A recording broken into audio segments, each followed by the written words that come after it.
Bonjour à tous et bienvenue à Catch Club. Alors exceptionnellement on se retrouve le lundi pour les news car hier, donc dimanche, j'ai sorti la review de AEW Full Gear, un excellent pay-per-view avec un énorme main event. Et justement aujourd'hui on va démarrer avec quelques brèves AEW et New Japan, et ensuite on enchaîne avec les news WWE, et là on parlera notamment de Sasha Banks, des Mysterio, de Keith Lee, de Bray Wyatt et de Becky Lynch. On démarre avec une info par rapport à la branche américaine de la New Japan qui tenait un show samedi soir.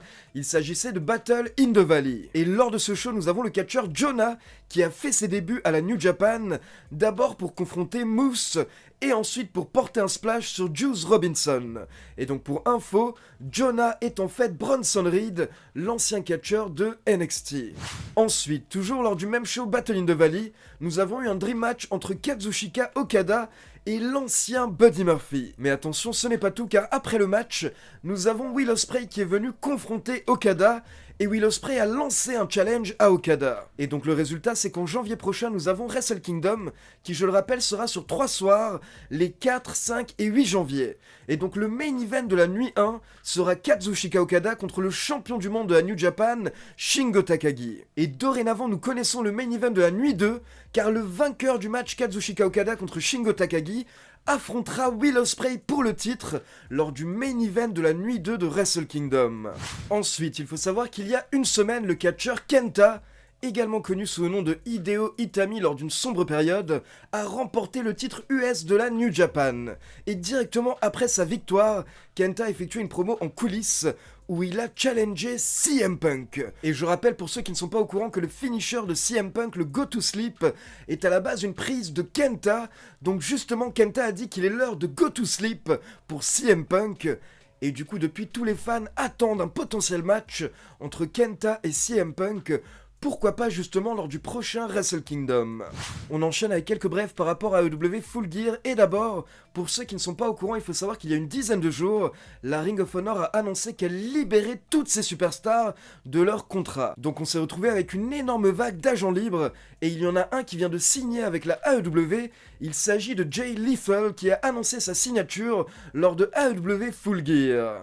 On continue avec un petit point blessure par rapport à Full Gear, donc déjà, il faut savoir que lors du main event, apparemment Kenny Omega a catché avec une blessure à l'épaule. C'est ce qu'a déclaré le Wrestling Observer après le pay-per-view. Du coup, certains médias supposent que Kenny Omega pourrait avoir une période de repos après Full Gear, car le pauvre a subi plusieurs petites blessures différentes ces derniers mois pendant son règne. Et pour finir, par rapport aux brèves, il faut savoir que le lendemain de Full Gear, il y avait une convention aux États-Unis qui s'appelle le Big Event, et Malakai Black et Eddie Kingston ont dû être retirés du Big Event au dernier moment. En effet, juste après Full Gear, Malakai Black et Eddie Kingston auraient contacté les organisateurs du Big Event pour leur expliquer qu'ils ne pourraient pas être sur place le dimanche car ils sont tous les deux blessés. Et par rapport à Eddie Kingston, le Big Event a confirmé en ligne qu'apparemment Eddie Kingston les a informés qu'il souffre d'une blessure à l'épaule. Et d'ailleurs au passage j'en profite pour rappeler que mercredi on se retrouve en direct à 18h sur ma chaîne Twitch et nous aurons le doc Alain Mistrangelo qui sera à mes côtés. Je rappelle qu'Alain Mistrangelo est le commentateur français de la AEW et de la New Japan. On enchaîne avec des news et on va démarrer avec Sasha Banks qui est invitée au podcast de Kurt Angle il y a quelques jours, et lors de l'émission, Sasha Banks a avoué qu'elle n'aimait pas vraiment Ronda Rousey quand Rousey est arrivée à la WWE. Donc voici ce que Sasha Banks a déclaré. Alors je parle en mon nom, je ne peux donner que mon avis, mais en effet, il y avait des petites tensions quand Ronda Rousey est arrivée à la WWE. Maintenant, je ne sais pas si on peut vraiment appeler ça de la hit. J'étais très énervé par le fait que Ronda Rousey puisse débarquer et recevoir plus d'argent que moi, avoir un plus grand vestiaire que moi et pouvoir ramener toutes ces personnes en coulisses avec elle, et en plus avoir plus de temps d'antenne. J'étais un petit peu en mode « Excuse-moi, mais qui es-tu et que fais-tu ici ?» Alors bien entendu, je respecte tout ce qu'elle a accompli à l'UFC, mais quand vous venez dans ce ring, vous venez dans ma maison. C'est moi la boss et ce n'est pas Ronda Rousey. Mais honnêtement, je suis partante pour à nouveau travailler avec Ronda Rousey et j'ai adoré notre match au Royal Rumble. Le fait de travailler avec quelqu'un qui n'a pas ce passé et cette expérience en tant que catcheuse, c'était nouveau pour moi, c'était un challenge et j'adore ce genre de challenge. Et Ronda Rousey a tout appris tellement rapidement parce qu'elle aimait ça et elle était fan, et bien entendu elle a un passé en tant que combattante. Donc elle savait comment recevoir les prises, comment vendre, et tout était très simple et très naturel. Donc vraiment c'était génial de pouvoir travailler avec elle et j'espère qu'on aura un autre match. Donc comme vous l'avez compris au départ, Banks avait un petit peu de mal avec le fait que quelqu'un vienne lui voler la vedette on va dire, mais au final apparemment elle s'est bien entendue et elle a aimé travailler avec Ronda Rousey.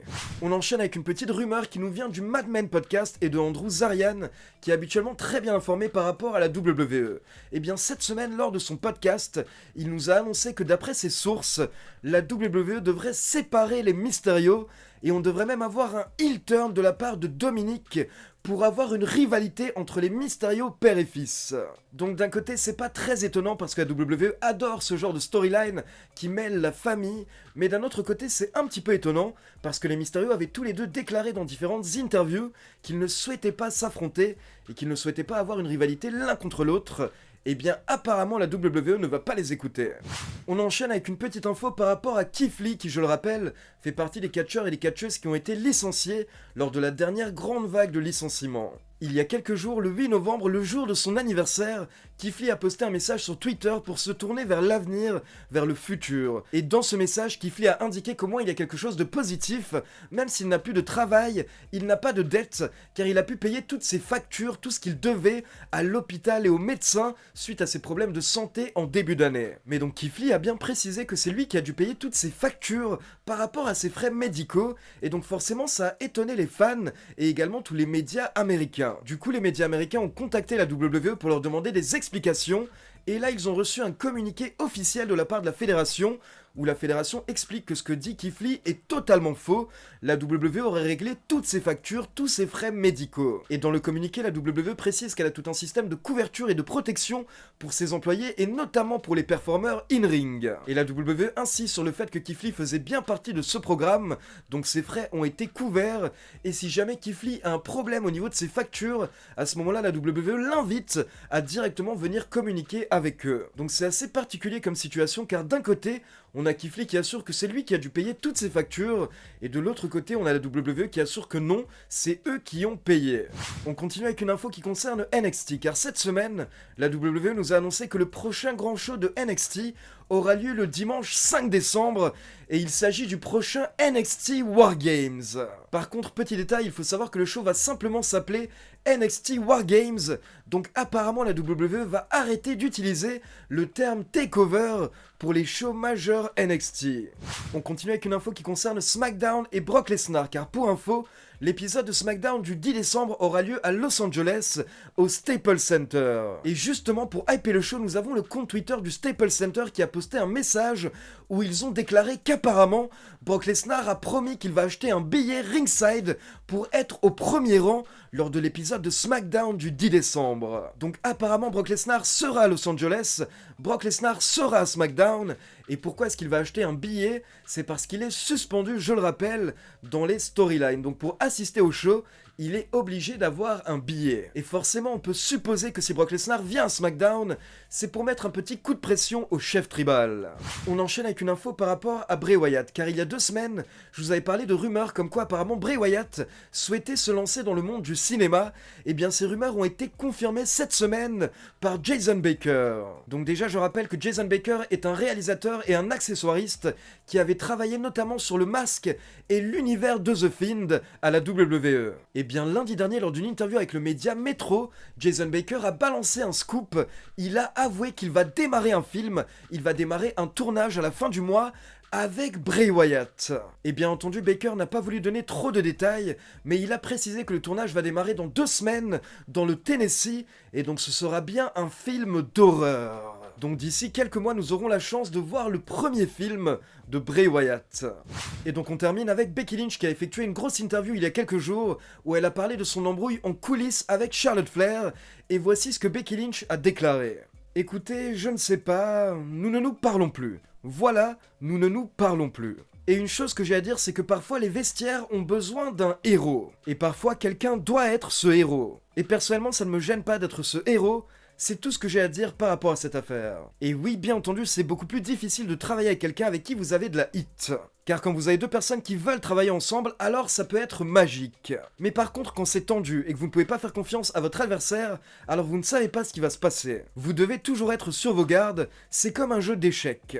Ce business est construit sur la confiance et tout l'art du catch, c'est le fait de pouvoir travailler ensemble. Si tu me mets en avant, si tu me fais briller, alors je te ferai également briller. C'est de l'art, c'est un art magnifique, un art que j'aime plus que tout. Mais si les gens ne savent pas comment faire cet art, alors ça devient compliqué. Mais d'un autre côté, ça amène également du suspense, ça amène une intrigue, car pendant tout le match, les fans vont toujours se demander est-ce que ça c'était prévu? Est-ce que ce coup était prévu? Donc d'un côté c'est l'art du catch, mais d'un autre côté c'est un petit peu la merde, donc on verra ce qui va se passer. Et derrière, le journaliste enchaîne avec 3 questions pour Becky Lynch. D'abord, il lui demande si elle fait confiance à Charlotte Flair, et là Becky Lynch répond clairement non.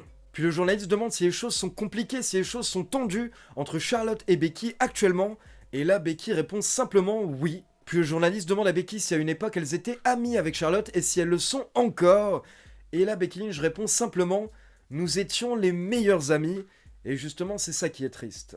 Donc maintenant, bien entendu, la grande question, c'est est-ce que Becky Lynch disait la vérité durant cette interview, ou est-ce qu'en fait c'était un petit peu un work? Est-ce qu'elle souhaitait hyper sa rivalité avec Charlotte Flair, et hyper leur match qui aura lieu au Survivor Series? Mais en tout cas, ce que je peux vous dire, c'est que durant l'interview, Becky Lynch n'était pas dans son personnage, elle n'était pas en mode de man, donc elle avait l'air d'être plutôt honnête. Mais après, je rappelle qu'on est dans le monde du catch, donc tout est possible. Donc voilà, c'est tout pour les news. Maintenant, comme d'habitude, c'est à vous. N'hésitez pas à me laisser vos avis dans les commentaires. Et comme d'habitude, n'oubliez pas de liker la vidéo, de vous abonner à la chaîne et de cliquer sur la petite cloche pour être informé de la sortie des prochaines vidéos. Ciao tout le monde!